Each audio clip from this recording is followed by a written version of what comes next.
4 hours, 20 minutes. There it is, straight ahead. Jedi taps Matt on the shoulder and points forward to the pink container in the distance. Got it, Matt says. He slows the bike down. As they get closer, the South African flag on the side of the container comes into view. We'll go around, wide, Matt calls over his shoulder. It looks deserted. Matt steers the bike around the container. Both the Americans check for danger. No one home. Matt turns the bike toward the container. Its doors are open. Jedi's nervous and holds his pistol close. The American Humvee is now several miles away and still follows the quad's tracks. I hope those guys are going to be okay, Sophia says. They'll be fine, Books reassures her. It's not like they're going down the road for a sub. Quick code and they'll be back. Books sees something ahead and slows the Humvee. He shouts up to the gun turret. Jim, Cutter, you see that? I can't make it out. Wait, it's a... Jim begins. Quad bike, Cutter interrupts. A blue one. Okay, we'll go and take a closer look, Books says. He drives the Humvee toward Lola's abandoned quad. This is it, kid. Last stop on the line. Matt parks the bike about 20 yards out from the container. Jedi jumps off the bike and trots over to the 40-foot steel box. He takes out the remote control and enters the numbers from the side of the container. The remote beeps and a fourth blue LED lights up on their collars. Matt puts the bike on its stand and walks over to Jedi. 4 blues. Shouldn't we celebrate or something? Jedi glances at the countdown clock on Matt's collar. We've got just over 4 hours. What you thinking? Anything that involves an ice-cold beer. Sounds good to me.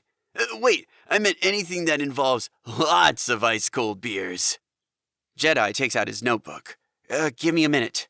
He loses himself in deep thought with more scribbles and workings. Minute away, kid. I'll go and check out the neighborhood. Matt strolls around the container. He grimaces at its fuchsia pink paint job. Man, that is one gay color. Orange is crap, but pink is just double crap. I'm thinking someone didn't like these guys. Say again? Jedi asks. He does not look up from his notebook. Oh, nothing. Just discussing the merits of pink versus orange. Optimism versus love. What is? Orange is the color of optimism, and pink is the color of love, according to psychologists. What do they know? Those guys are nuts anyway. They want to come out here and interview those dead South Americans? Matt ambles back over to Jedi and watches him write notes into his book. Those guys sure received a lot of pink love.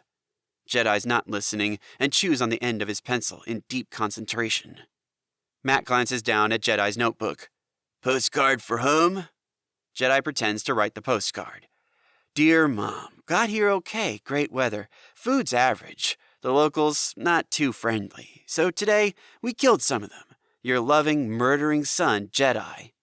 Well, that should stop her worrying. You forgot the love and kisses, Matt says, then asks, So what you really doing in that little book of yours? I'm tracking our route and stuff. What stuff? Well, take a look. Jedi flicks to the center pages of the notebook and flattens them out as best he can. Oh, you've drawn a map. Yeah, I've marked the 2 container locations.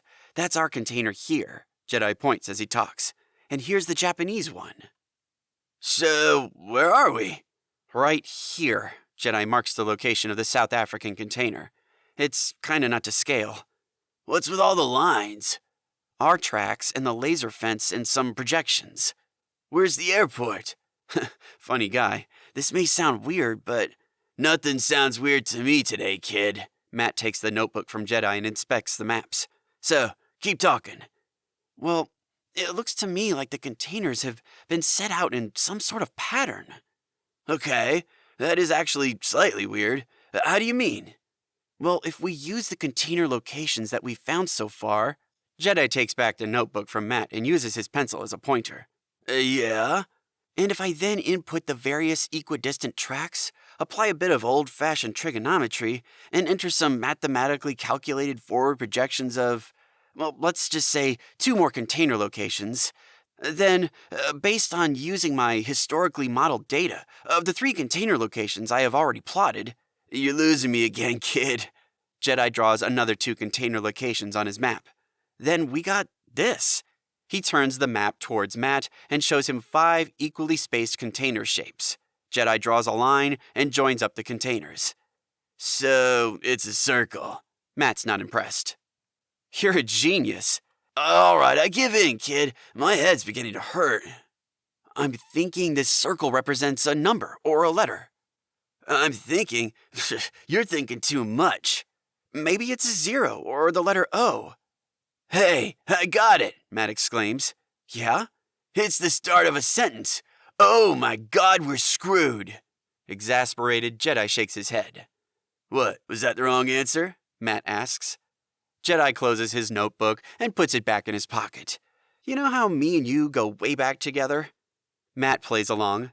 Oh, for sure. Same school, chicks, prom night, getting wasted. You and me, we're bro love. So I think you should know something about me. Hit me, kid. Jedi looks up in panic and pretends to point at something.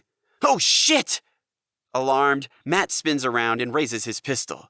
Jedi slaps him on the back of the head with a loud thwack. Matt's not impressed. Kid, if there was a Jon out here, I'd be flushing your head down it right now. Jedi enjoys the moment. As I was saying, I think you should know something about me. Go ahead. That I'm a bit of a software and math rock star back home. Remember, the geek shall inherit the earth. It's my time, dude. I'll sure make a note of that. I think I'm growing on you. Matt hops onto the bike and kickstarts it. Like a wart, kid, just like a wart. He revs the bike. Jedi runs and just manages to jump on the back before they race off to catch up with the American Humvee.